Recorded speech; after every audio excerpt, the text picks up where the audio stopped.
नमस्कार, मैं हूं आपके साथ इश्तियाक अहमद और आप देख रहे हैं आर्य न्यूज। रुक करेंगे राजस्थान की तमाम खबरों की तरफ। मुख्यमंत्री अशोक गहलोत ने भूतपूर्व प्रधानमंत्री इंदिरा गांधी की पुण्यतिथि पर केंद्र सरकार और बीजेपी को आड़े हाथों लेते हुए सियासी हमला किया और गहलोत ने कहा कि दुर्भाग्य से आज देश की सत्ता में ऐसे लोग बैठे हैं जो पूछते हैं कि कांग्रेस ने 70 साल में क्या किया। और उन्होंने कहा, जब देश आज़ाद हुआ था तो लोग नहीं जानते थे कि बिजली क्या होती है, और तब ना स्कूल थे, ना कॉलेज और मेडिकल सुविधाएं थी।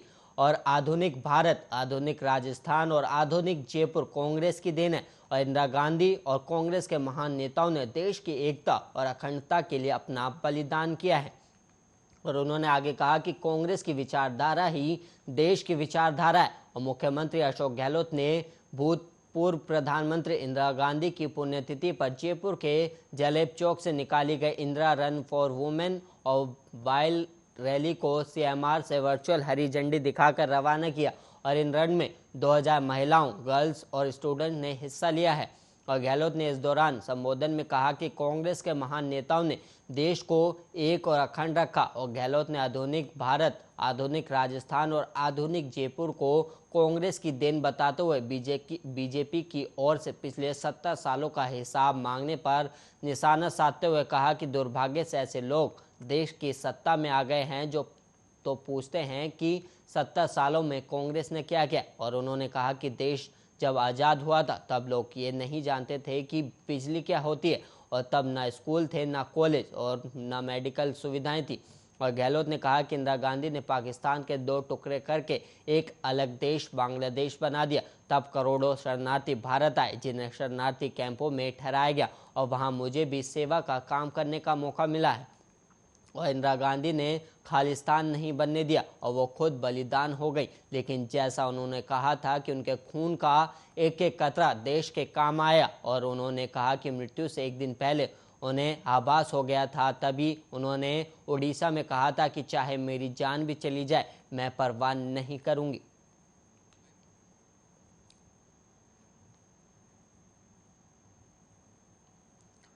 और वहीं राजस्थान में 2 सीटों पर हुए विधानसभा उपचुनाव के परिणाम 2 नवंबर को आएंगे। और ये परिणाम राज्य की सरकार पर भले ही कोई असर न डाल पाए, लेकिन राजनीति पर इनका असर साफ देखने को मिलेगा। और ये उपचुनाव जहां मुख्यमंत्री अशोक गहलोत के निर्णयों को सही या गलत साबित करेगा, और वहीं बीजेपी में काफी समय से चली आ रही बड़े नेता की जंग को इन परिणामों से निर्णायक दिशा मिल सकती है। और मेवाड़ के 28 विधानसभा सीटों में से फिलहाल कांग्रेस के पास 9 और बीजेपी के पास 14 हैं। अगर कांग्रेस दोनों सीटें जीत लेती है तो उसे मेवाड़ में 2023 विधानसभा चुनाव में मजबूत होने का मौका मिलेगा। और वहीं अगर बीजेपी जीतती है तो वो मेवाड़ में अपनी मजबूत पकड़ को साबित कर देंगे। अगर दोनों पार्टी एक एक सीट पर जीतती है तो स्थितियों में कोई खास बदलाव नहीं आएगा। और उदयपुर जिले के 8 विधानसभा सीटों में से फिलहाल 6 पर बीजेपी काबिज है और कांग्रेस सिर्फ एकमात्र धरियावाद सीट पर ही पिछला चुनाव जीती थी। अगर कांग्रेस यहां फिर जीती है तो वो अपनी स्थिति बचाए रहेगी, और लेकिन हारने के सूरत में उदयपुर जिले में कांग्रेस और कमजोर हो जाएगी। और वहीं प्रतापगढ़ की 2 सीटों में से एक पर फिलहाल कांग्रेस है। अगर दूसरी भी कांग्रेस जीतती है तो जिले की दोनों सीटों पर कांग्रेस काबिज हो जाएगी। और वहीं बीजेपी के जीतने की सूरत में दोनों पार्टियों में एक एक सीट बढ़ जाएगी।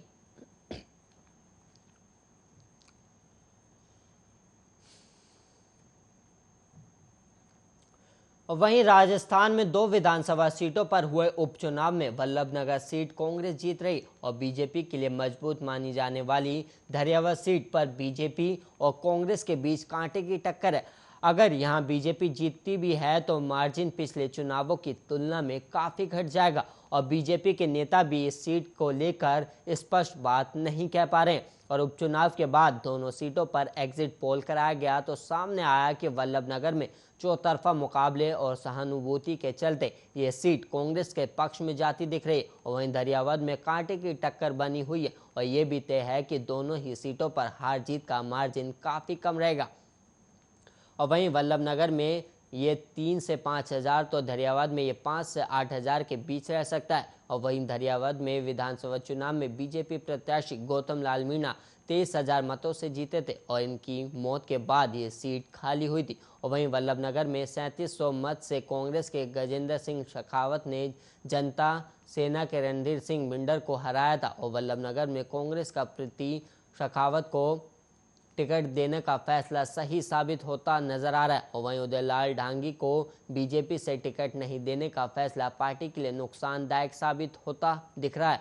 और वहाँ यहाँ बीजेपी इतिहास दोहरा सकती है। बीजेपी के झाला जनता सेना के रणधीर सिंह बिंडर के राजपूत वोट काट रहे हैं और इसका फायदा कांग्रेस की प्रीति शेखावत को हुआ है। और वहीं आरएलपी से चुनाव लड़े उदयलाल ढांगी ने सबसे ज़्यादा बीजेपी, फिर जनता सेना और फिर कांग्रेस को नुकसान पहुंचाया।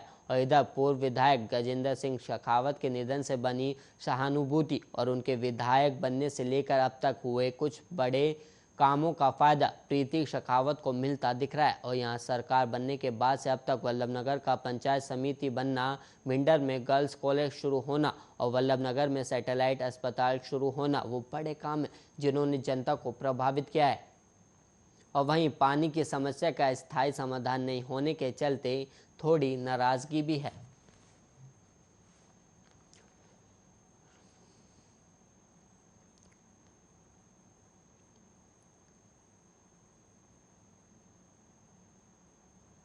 और वहीं राजस्थान में ग्रेजुएट बेरोजगारों को बेरोजगारी भत्ता देने की शर्तों को सरकार ने सख्त कर दिया है। और बेरोजगारी भत्ता लेने के लिए सरकारी ऑफिस, सरकारी योजना में रोज इंटर्नशिप के तौर पर 4 घंटे काम करना होगा। और ये व्यवस्था 1 जनवरी से लागू हो जाएगी। और इसके लिए राजस्थान स्किल डेवलपमेंट कॉरपोरेशन से 3 महीने का कोर्स भी करना होगा।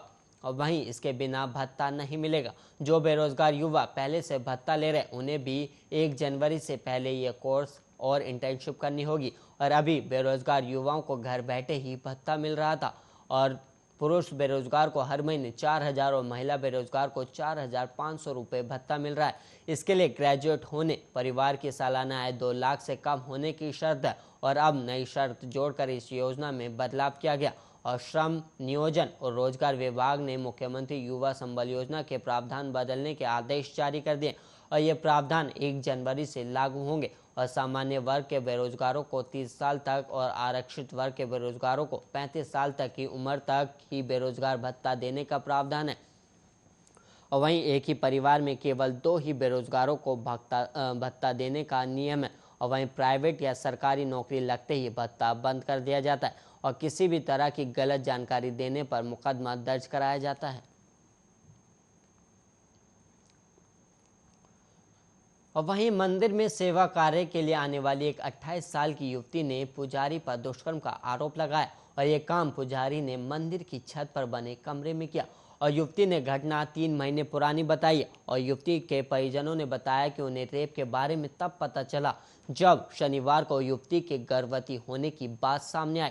और युवती ने परिवार को पूरी घटना के बारे में जानकारी दी और इसके बाद रिपोर्ट भी दर्ज करवाई गई। फिलहाल मामले की जांच कर महिला अत्याचार निवारण सेल के सीओ नरेंद्र पुनिया को सौंपी गई। और सीओ महिला अत्याचार निवारण सेल पुनिया ने बताया कि मामला हाउसिंग बोर्ड के हनुमान मंदिर से जुड़ा हुआ है। और मंदिर में पुजारी रामबालक पूजा पाठ का काम करता है। और युवती लंबे समय से मंदिर में कार्य करती थी। और वहीं वो मंदिर परिसर में सफाई और सेवा के अन्य कार्य करती थी। और महिला थाने में दर्ज मामले में कहा गया है कि करीब 3 महीने पहले जब युवती मंदिर में आई तो पुजारी रामबालक उसे मंदिर के ऊपर बने कमरे में ले गया जहां दुष्कर्म किया गया। और रेप के बाद पुजारी ने धमकी दी कि किसी को बताने पर जान से मार देगा। और इसके चलते पीड़िता लंबे समय तक चुप रही। और शनिवार को युवती की तबीयत बिगड़ने पर उसे गर्भवती होने का पता चला। और परिवार ने युवती से पूछा तो पूरे मामले का खुलासा हुआ। और इसके बाद शनिवार को महिला थाने पहुंचकर मामला दर्ज करवाया। और पुलिस ने अभी पीड़िता मेडिकल नहीं करवाया लेकिन मामला दर्ज करके पुजारी को हिरासत में ले लिया है।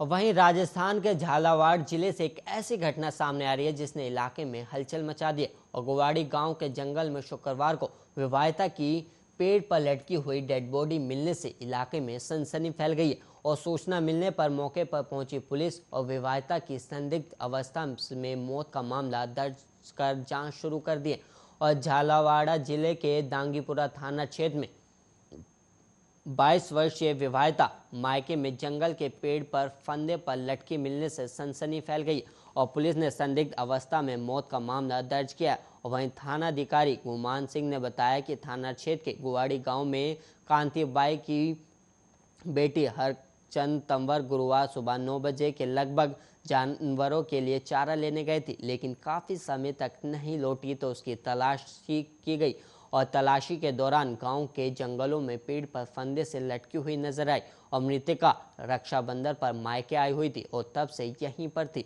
और पुलिस ने भाई दरियाव सिंह की रिपोर्ट पर संदिग्ध अवस्था में मौत का मामला दर्ज कर लिया है और शव को स्वास्थ्य केंद्र के मोर्चरी में रखवाया गया है।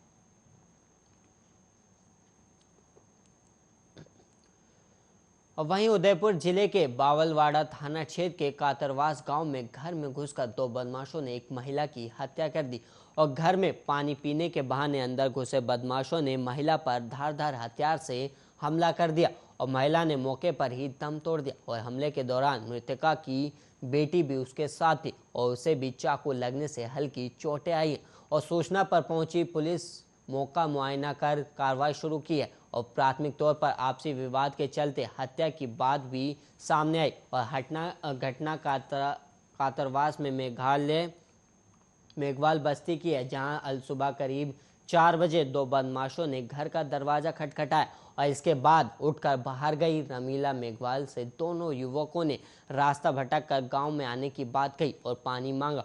इसी दौरान पानी लेकर घर के दरवाजे पर पहुंची रमीला पर दोनों बदमाशों ने चाकू से हमला कर दिया और पेट और गले पर वार के चलते महिला ने मौके पर दम तोड़ दिया और इस दौरान मृतका की बेटी भी घर में थी, जिसने हमले के बाद चिल्लाकर बदमाशों को पकड़ने की कोशिश की और बाद में मौके पर जमा हुए और ग्रामीणों ने बेटी का प्राथमिकी उपचार पुलिस को जानकारी दी और सूचना पर बावलवाड़ा थानाधिकारी साकाराम सहित पुलिस जाब्ता मौके पर पहुंचा और मौका कार्रवाई कर जांच शुरू की और पुलिस ने बताया कि रमीला के पति मनीलाल की कुछ सालों पहले बीमारी के चलते मौत हो चुकी है और उसके चारों बेटे बेटी बाहर रहते हैं और रमीला घर में अकेली रहती है और 1 हफ्ते पहले ही छोटी बेटी उससे मिलने आई थी, तब से वो यहीं थी। और वहीं थानाधिकारी ने बताया कि प्राथमिक तौर पर किसी परिचित द्वारा ही हत्या करने की स्थिति लग रही है और महिला अकेले रहती थी, ऐसे में उसका किसी से विवाद हो सकता है और मौका मुआयना के बाद पुलिस ने शव को CHC में रखवाया और वहीं पुलिस कॉल डिटेल खंगालते हुए मामले की विस्तार से जांच कर रही है और वहीं परिजनों के पहुंचने पर पोस्टमार्टम भी करवाया जाएगा।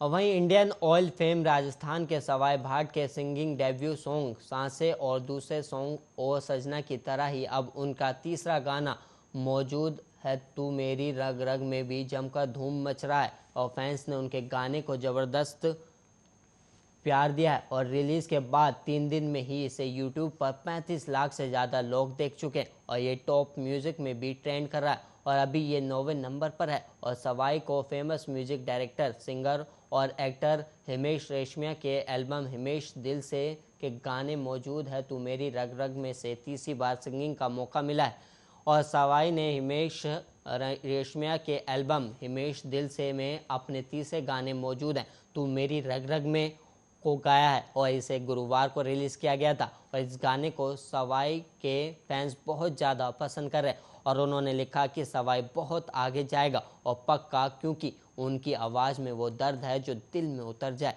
और इसके अलावा एक यूज़र ने लिखा कि सवाई की आवाज़ में राजस्थान की मिट्टी की महक लेकर गया ये गाना हिस्टोरिक साबित होगा और हिमेश रेशमिया ने सोशल मीडिया पर पोस्ट कर सिंगर सवाई भाट के साथ तीसरे गाने को रिलीज़ करने का भी ऐलान बुधवार को ही कर दिया था और तब बताया था कि वो सवाई भाट के साथ तीसरा नया गाना रिकॉर्ड कर चुके हैं और उन्होंने पोस्ट में बताया था कि अपने नए एल्बम हिमेश दिल से के सॉन्ग मौजूद है तू मेरी रग रग में को गुरुवार को रिलीज़ किया जाएगा। और सिंगर सवाई भाट ने को बताया कि वो सभी चाहने वालों के शुक्रगुजार हैं और अपने तीसरे गाने की रिलीज़ को लेकर बहुत उत्साहित हूँ और उन्होंने आगे बताया कि वो समर्थकों का भी शुक्रगुजार करना चाहते हैं कि उनके पिछले 2 गानों को जो बेशुमार प्यार दिया उसी की बदौलत वो आज इस मुकाम पर पहुँचे और सवाई ने कहा कि वो हिमेश सर के भी आभारी हैं और उन्होंने एल्बम कंपोज किए गए मौजूद है तू मेरी रग रग में को गाने का मौका दिया और ये एक सुंदर गीत है और आप सभी अपना प्यार और आशीर्वाद देते रहें और आप सभी का बहुत बहुत धन्यवाद कहा है।